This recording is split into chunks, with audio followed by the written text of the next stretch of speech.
What's good, y'all? It's me, Chris, back here with another video. And in today's video, we're going to be discussing how y'all don't get paid enough to defend Beyonce. Y'all don't. Well, before we get into that, if you like, y'all can go ahead and check me out on my other social media platforms. Here's my Twitter and my Instagram. And while y'all are here, you can check out some of my recent videos. So a few days ago, I talked about the safety of queer men in barbershops. I got a chance to talk about the 2020 BET Awards, as well as we discussed Chloe and Halle's Ungodly Hour album, Immaculate. Please go check that. Please stream that. Check those videos out. Y'all go have a good time. Before we get into today's topic, I just want to say thank y'all so much for the responses into my last video titled Queer Men Are Not Safe in Barbershops. I got so many people reaching out to me saying thank you for bringing this discussion to your channel. So many queer men reached out to me and said thank you for bringing this discussion, and so many queer men shared their experiences. And while it was really sad to listen to because I'm way too familiar with these stories, is that it was so reaffirming, honestly. Like, I do this channel for black people overall, but I have such a spot and attention focus to black queer people, especially my black queer men. Like, there's so much policing in the way that we exist in our blackness and our queerness, and I just want to say that, like, I see y'all. We are seen, we are visible, we are out here. We will not be silent. So I just want to say thank y'all so much. I started to receive a little bit of harassment on Twitter, but thankfully I was able just to block those people, and the amount of positive feedback that I received for the video outweighed any other body trying to gaslight me and gaslight the queer men. So I just want to say thank y'all so much. Thank y'all for allowing me to have a space in which I can share my experiences and talk of those who are similar as mine. So today's video, we're going to be talking about how resistant people are to having their faves and celebrities critiqued. So, as some of you may know, some of you may not know that Beyonce's name has been in conversation on social media and other media forms a lot constantly.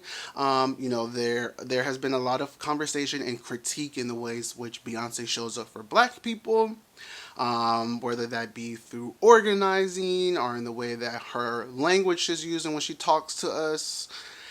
A lot of things have been critiqued about her aesthetic of black liberation, right? Like, Lemonade was very much talking about the plight of black women. We had the performance of the Super Bowl where she dressed in like a Black Panther's attire. Like, a lot of people, she's definitely leaned more into black being her aesthetic and being this persona that she wants to experiment in her artistry.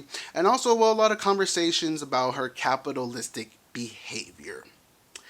And I just want to say before we get into, the critique that I have for people who defend Beyonce, I just want to say I don't want to gaslight anyone. Like, I want to say that I, one for all, am a fan of Beyonce. I love Beyonce. We're talking about Beyonce Destiny Child days, like days when she was on Smart Guy with Taj Mori, and they were singing No No No No No. Like, that's how long I've been a fan of Beyonce. I'm literally a stan. There's very little things artistry wise that she's done wrong to me. And so I just want to say that, like, this is a place coming from love. This is a place coming from concern. I wouldn't be talking about anybody to this standard, to this point, if I didn't have such a high regard for them. So I just want that y'all to keep that in mind when I'm having this conversation. And I also want to say that anybody who does stand up for the misogynoir that Beyonce does face, I'm not talking about y'all. I understand. Y'all know, like I said in my last video about Nicki Minaj, that black women in general, but even more so in the music industry, get such a harsh and unfair critique. Even if what the person is not saying is not overtly misogynistic or coming from a place of misogynoir, it stems from that, right? If they're not saying, like, I hate black women, like, the harshness and the unfairness in which black women are critiqued does stem from misogynoir sometimes. So I want to say, like, I leave room for those kind of people to stand up and defend for Beyonce as you should stand up and defend for any black woman that's facing misogynoir, totally fine. I'm not talking about you. I'm talking about the delusional, irrational stands that fuel the Beyhive and any other stan celebrity group for that matter, right? So I want to talk about how the illusion of cancel culture fuels stan culture, right? So I was doing some research on it and I'll link the article below. But like the term canceled kind of got popularized during the time of the Me Too movement, during like R. Kelly and Bill Cosby. It kind of came out as the idea of that it was a response, a call to action of celebrities and brands or companies anytime they would say like questionable, ignorant, or bigoted ideas and share their opinions. It was a way for individuals, a very individual response, very individual decision to how they would handle dealing with said companies and brands, right? You ever think of a TV show getting canceled, you know they're no longer in business, you no longer support them. So that's kind of like where the idea of being canceled came from. And since people are having public and group conversations about it, it makes it seem like as if it's a collective concept, but it really just comes down to the person individually. So as people who are resistant to the idea of being canceled and being held accountable, they came up with this term like cancel culture. It's supposed to be in a response and where they think like everyone's being too sensitive and everyone is doing too much and just how are you taking someone's livelihood, right? Like it's almost as any time people are talking about liberations, people will then make a mockery of it by having some type of counterform. Think of Black Lives Matter. People came back with Blue Lives Matter and All Lives Matter. That's all of what it's always ever been. So people have come now and have this term cancel culture. Right, so you're afraid that when your faith gets called out for being capitalistic, being bigoted, you questioning their aesthetic, questioning their persona, people think that you're just trying to get them canceled. You're just trying to like take away all their well-beings, and it's like, no, I would just like for this person to be acknowledgeable for what they're doing and do better. I think it's very logical for someone to ask their favorite celebrity or brand to do better before completely divesting. I get how we've been conditioned to allow our family members to, get a pass, get a second chance. We excuse them when they exhibit any type of like bigotry or just questionable behavior. And honestly, even still, that's not always the healthiest way in which you should be conducting your relationships, but you give them grace. I understand that, but Beyonce does not know who you are. Beyonce does not even know that you exist, right? The idea of who she's talking to, she just knows that it's people, but she doesn't know you individually. Like, I don't know how much rationale does it take to want your fave to do better. I promise y'all, please do not defend me blindly in any manner. I am a human. I am a human that is very multifaceted, just as celebrities. So please do not defend me blindly. Y'all don't get paid enough to defend Beyonce because no one is paying you to defend Beyonce. No one, like I said, no one knows who you are. And even if you did still get paid to defend Beyonce, I don't find anything worth defending. Like, I'm not going to get paid to defend someone who's a capitalist.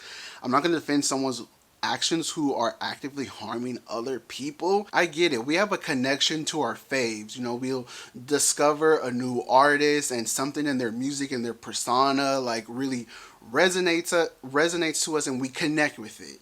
We see ourselves with our faves as a form of an extension of ourselves and sometimes even like a reflection of us. We're really invested in our celebrities. We want them to succeed. We champion them, and that's fine. But don't let the want and desire for your favorite celebrity to do well absolve them of any accountability of wrongdoings that they may have participated in. It says nothing to say, you know what, I did this wrong and I need to do better. We really do live in a society that Because it's so punitive, people are afraid more about the punishment than about holding themselves accountable to their wrongdoings, right? Making themselves more aware that they need to do better, because we live in such a punitive society that everything you do that doesn't follow the ways in which are moral, you are punished for.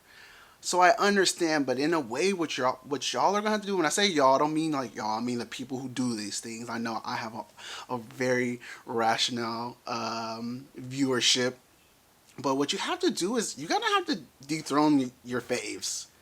You're gonna have to remove the idol aspect of them, and you're just gonna have to humanize your fave. Visibility does not equate as a shield for accountability. The people who you're closest to, the people who you enjoy and love, should be the people that you hold accountable the most. It's easy for me to hop on this camera. It's easy for some people. For some people, I want to say not all. It's easier for some people within the safety of going online or hopping in front of a camera and calling someone out, right, and asking them to do better. It takes a lot more for some people, but it should be the people who you are focused on the most, is which you're in with community with, right? Your neighbors, your family, your roommates, people who you see all the time, your friends, your coworkers. Those are the people in which you should be holding accountable. Same as your celebrity phase. If you love them, if you enjoy an aspect of them, if you want to see the best of them, if you want them to be the best, you'd hold them accountable for their wrongdoings, for their bigoted ideas, and you'd ask them to do better. No? So for me as a Beyonce stan, I find no problem in conversation existing and people having valid criticisms towards the way she decides to move. That doesn't take anything from her music. That doesn't not allow me to be able to enjoy her artistry and enjoy who she is. We have to learn to be more nuanced. We have to learn to give more space for certain ideas and experiences and conversations to exist in the same place. Like, yes, I love Beyonce's music. No, I do not like her capitalistic behavior. Can we talk about that, please? Yes. Because talking about her capitalistic behavior will do nothing to talk about her music and her artistry. That is still there. That is still there. We really gonna have to start divesting from this idea of celebrity culture, because I think it does perpetuate harm knowingly to a lot of us, but unknowingly to a lot of y'all, because y'all just see them as celebrities. Y'all don't see them as humans. You need to bring them down, and you need to humanize them just like the rest of us. Please, I do not want to be held to the standard of a celebrity. I will mess up. I will say things that are not correct, and I will grow from them. And it's not a big deal. It's not personal. That's what's going to have to realize for a lot of y'all. It's not personal. There's nothing personal in having grounded, thoughtful criticism about anything, anyone, any entity.